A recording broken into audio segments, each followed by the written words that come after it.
El Real Madrid acaba de pagar 125 millones de euros por un extremo de 19 años.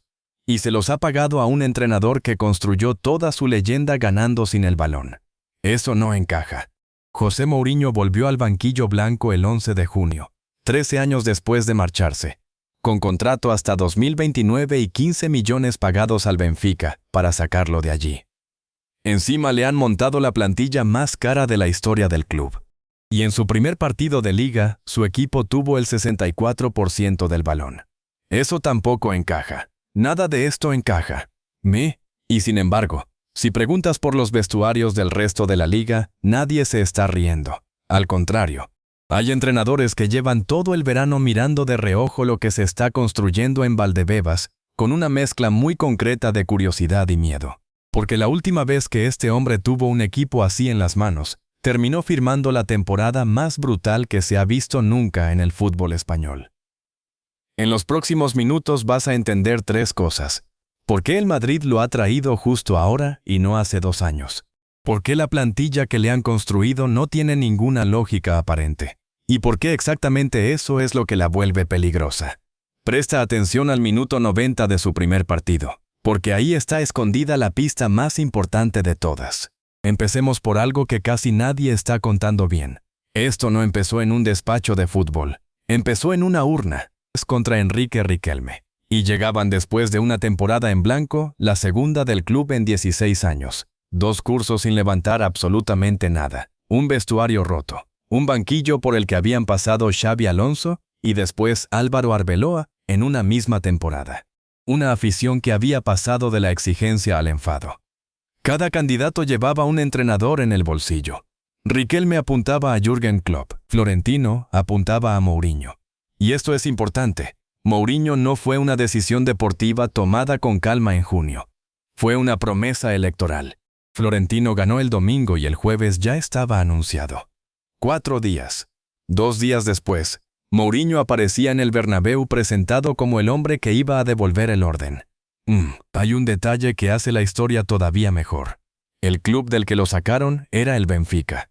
Y el Benfica había sido eliminado esa misma temporada por el propio Real Madrid en los playoffs de la Champions. Es decir, el Madrid primero lo apartó de Europa y luego pagó 15 millones por quedárselo. Así de rápido cambia el guión en este club. El 13 de julio, ya estaba en Valdebebas dirigiendo el primer entrenamiento de la pretemporada. Hasta aquí, todo tiene una lógica más o menos clara. Equipo desordenado. Entrenador de mano dura. Orden inmediato. El problema empieza cuando miras lo que hicieron después. Porque lo que llegó a partir de julio no es la plantilla de un entrenador de mano dura. Es otra cosa completamente distinta. Daré pasarla, porque los nombres cuentan una historia por sí solos. Primero llegaron las piezas que sí encajan con el discurso. Denzel Dumfries, desde el Inter e Ibrahima Konaté desde Inglaterra, este último gratis, con el contrato terminado. Marc Cucurella, desde el Chelsea, 55 millones fijos más 5 en variables. Rüdiger, renovado para seguir mandando atrás. Bernardo Silva, también libre, para poner cabeza en el centro del campo. 4 incorporaciones de carácter, experiencia y oficio. 2 de ellas sin coste de traspaso. Eso es Mourinho. Eso es exactamente lo que uno espera. Y entonces el club hizo algo que rompe el relato entero. Fichó a Carlos Espí, 21 años del Levante, por unos 25 millones y contrato hasta 2031. Y después fichó a Yan Diomande, 19 años, extremo, marfileño, 125 millones fijos al Leipzig, ampliables hasta cerca de 140 con variables, contrato por 7 temporadas. Es el fichaje más caro de toda la historia del Real Madrid. Supera los 103 millones que costó Bellingham en 2023. Supera a Mbappé, a Hazard, a Bale, a todos. Y ahora piensa en lo que eso significa. El club que acaba de contratar al entrenador más pragmático del fútbol europeo ha invertido su récord histórico absoluto en un extremo adolescente. Un jugador de regate. Un jugador de 1 contra 1. El tipo de futbolista que, según el tópico, Mourinho odia. Por cierto, la historia de Diomande merece un video entero. Nació en Avillán, se formó en Estados Unidos y en la cantera del Leganés, y debutó en primera precisamente contra el Real Madrid en marzo de 2025. El Leganés lo vendió a Leipzig por 20 millones. En Alemania fue elegido mejor jugador joven de la Bundesliga con 12 goles y 9 asistencias, y lideró el campeonato en regates completados. Después llegó el Mundial, y se convirtió en una de las revelaciones del torneo. En 18 meses pasó de 20 millones a 125. El PSG se retiró de la puja el 26 de julio, diciendo que las cifras eran desproporcionadas, y el Madrid pagó igual. Y mientras entraba todo eso, salía otra cosa. Dani Carvajal terminó contrato y se marchó después de más de una década en el club, capitán, con la grada todavía asimilándolo. David Alaba también dijo adiós tras 5 temporadas. Dani Ceballos se fue al Ajax por 6 millones porque no entraba en los planes del nuevo entrenador. Fran García hizo las maletas. En un solo verano, el club desmontó buena parte de la generación anterior. Y no lo hizo para ahorrar, lo hizo para gastar más. El Madrid llegó a ofrecer 150 millones al Atlético de Madrid por Julián Álvarez, y el Atlético dijo que no. Cuando eso se filtró, la liga entera entendió una cosa. Este club no venía a reconstruirse con paciencia. Venía a comprar el título, y el mercado todavía no está cerrado, porque el nombre de Rodri lleva semanas encima de la mesa. Pero aquí está el problema real, y es el que nadie en el club quiere responder en voz alta. Diomande es extremo izquierdo. En el Real Madrid ya hay un extremo izquierdo. Se llama Vinicius Junior. Termina contrato en 2027 y todavía no ha renovado. Guarda esa idea, porque vamos a volver a ella y va a cambiar la forma en la que ves todo este proyecto. Vea, con todo eso montado, llegó el sábado 22 de agosto. Debut oficial. Estadio del Español. Y lo que pasó allí es la mejor radiografía de este equipo que vamos a tener en meses. El Madrid salió con Courtois, Dumfries, Huijsen, Konaté y Carreras, Valverde y Bernardo Silva por dentro, Arda Güler y Bellingham por delante, y arriba Mbappé y Vinicius juntos. Debutaban 3 fichajes de golpe. En el minuto 9, Güler colgó una falta y Bellingham la mandó dentro de cabeza. 1-0 y a controlar. No controló nada. En el 30, el Español empató con una jugada trenzada que terminó Alex Calatrava, tras un pase atrás. Un gol de equipo pequeño bien entrenado, de esos que Mourinho lleva 20 años usando contra los grandes y que esta vez le tocó sufrir a él. La cámara lo enfocó en la banda, y su cara lo decía todo. Ahora fíjate en los números finales, porque son fascinantes.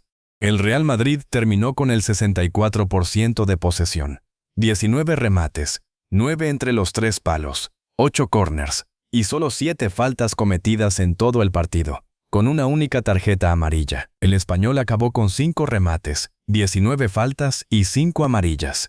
Léelo otra vez. El equipo de Mourinho fue el que tuvo el balón, el que atacó, el que apenas hizo faltas. El rival fue el que se encerró, el que cortó, el que acumuló tarjetas. Los papeles están exactamente al revés de lo que dice la leyenda.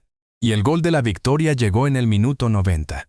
Pero no lo marcó el fichaje de 125 millones. Lo marcó Carlos Espí, el chico de 21 años que costó 25, que había entrado al campo poco antes en su estreno con el club. Diomande y Cucurella también entraron en ese último tramo. Mourinho vació el banquillo buscando el gol. Y el gol llegó del sitio más barato de todos. Ganó, sí. Pero en la rueda de prensa no vendió épica. Dijo que su equipo merecía ganar y que el Español no merecía perder. Habló de que se están conociendo todos y de que mejor hacerlo sin dejarse puntos por el camino. Y cuando le preguntaron por el sistema defensivo, tiró directamente por el estado físico del equipo. Un entrenador que gana en el minuto 90 en su regreso a la liga y sale a decir que su defensa no está en condiciones. Eso es un mensaje, y no va dirigido a la prensa. Así que volvamos a la pregunta del principio. ¿Por qué un club que ficha a Mourinho construye una plantilla de ataque descarado? ¿Y por qué ese Mourinho sale a jugar con el 64% del balón? Porque la premisa de la que partimos es falsa, y llevamos 15 años repitiéndola. Mourinho no es un entrenador defensivo, es un entrenador de contexto. Cuando tuvo equipos inferiores, se replegó y mató a la contra, porque era lo que servía. Pero cuando tuvo el mejor material del continente, hizo justo lo contrario. Y hay un dato que lo demuestra y que la gente ha decidido olvidar. Temporada 2011-2012. Su segundo año en el Real Madrid. 100 puntos en Liga. 121 goles. 100 puntos no los había hecho nadie en la historia del campeonato español. 121 goles tampoco. El equipo más ofensivo que se ha visto jamás en Primera División lo entrenaba José Mourinho. Y lo hizo compitiendo contra el mejor Barcelona de la historia, con Messi en su mejor momento, y ganándole la Liga en el Camp Nou. En sus 3 años, también cayó una Copa del Rey en la final contra ese Barcelona, una Supercopa de España, y 3 semifinales consecutivas de Champions. No fue una etapa gris. Fue una guerra de 3 años en la que llevó al Madrid a un nivel de intensidad que el club llevaba una década sin tener. Así que la plantilla sí tiene sentido, solo que no el que parecía. Los defensas y Bernardo Silva son el suelo. Diomande, Espi, Mbappé, Vinicius, Bellingham y Endrick, que ha vuelto de su cesión en el Lyon con 8 goles y 8 asistencias, son el techo. Mourinho no ha venido a defender el 1-0, ha venido a repetir la fórmula que ya le funcionó aquí una vez: base de hierro y ataque desatado. Y aquí es donde esto empieza a dar miedo de verdad, porque hay un patrón en su carrera que se repite con una precisión casi incómoda. Bona mentira naran, un año. Adaptación y fricción. Ruido, quejas, arbitrajes, roces con el vestuario, resultados irregulares y una idea que todavía no termina de aparecer. Segundo año, demolición. En el Chelsea, en el Inter, en el Oporto, en el Madrid. Su segunda temporada en cada club es casi siempre la mejor de todo el ciclo. Y tercer año, implosión. El vestuario se cansa, los pesos pesados se rebelan, el ambiente se pudre y todo termina antes de tiempo.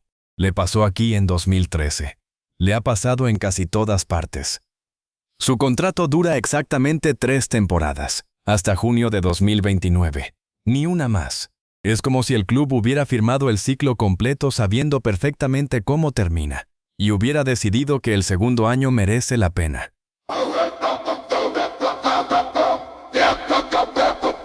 Y esto le importa a toda la liga, no solo al Madrid, porque enfrente está el Barcelona de Flick, campeón vigente, que en las 2 últimas temporadas ha marcado 42 goles más que el Madrid, y que le ha ganado las 8 competiciones en las que han coincidido. 8 de 8. Si el patrón se cumple, y la segunda temporada de Mourinho es la de siempre, esa racha se termina de la forma más violenta posible. Si el calendario no le va a dar margen para experimentos. Esta misma semana recibe a la Real Sociedad en el Bernabéu, en su primera noche como local desde el regreso. Después llega el Málaga. En septiembre se le acumulan Betis, Rayo y Elche en apenas 12 días. El 20 de septiembre, derbi en el Metropolitano contra el mismo Atlético al que este verano intentó quitarle a Julián Álvarez. Y el 25 de octubre, clásico en el campo del Barcelona. 9 semanas. Ese es todo el tiempo que tiene antes de que el juicio popular esté hecho. Queda el asunto que dejamos pendiente. Vinicius, contrato hasta 2027, sin renovar. Con negociaciones abiertas en las que se discuten un bono por firmar y los derechos de imagen. Y con un chico de 19 años, recién llegado por 125 millones que juega exactamente en su posición. Súmale a Rodrigo, a Endrick, a Espi y a un Mbappé que ha sido máximo goleador de la liga en sus 2 temporadas en España. Hay 6 delanteros de élite para 3 puestos. Y detrás, un Bellingham que acaba de ser la gran estrella de Inglaterra en el Mundial, con 7 goles y que también quiere el balón. Ese es el verdadero examen. No el Español, ni la Real Sociedad, ni siquiera el Clásico de octubre. El examen es si Mourinho consigue mantener a 6 estrellas enfadadas remando en la misma dirección, cuando solo 3 pueden jugar. Porque su historial dice que gana títulos con vestuarios tensos. Y también dice que esos vestuarios acaban explotándole en la cara. Por eso este Real Madrid no tiene ningún sentido y da miedo al mismo tiempo. No es un proyecto a largo plazo, es una apuesta con fecha de caducidad, escrita en el propio contrato. Un club que acaba de vivir 2 años en blanco, decidiendo que prefiere arder rápido antes que seguir siendo irrelevante. 3 temporadas, un título muy posible en medio, y un final que casi todo el mundo intuye que va a ser feo. El sábado ganó en el minuto 90 con un chaval de 21 años, y salió a decir que su defensa no estaba lista. Es la frase más suya que ha soltado en 13 años. Ya está midiendo a sus jugadores en público. Ya empezó. Cuéntame en los comentarios qué crees que llega primero, el título o el incendio. Y si quieres que sigamos este equipo partido a partido durante toda la temporada, aquí vamos a estar cada semana.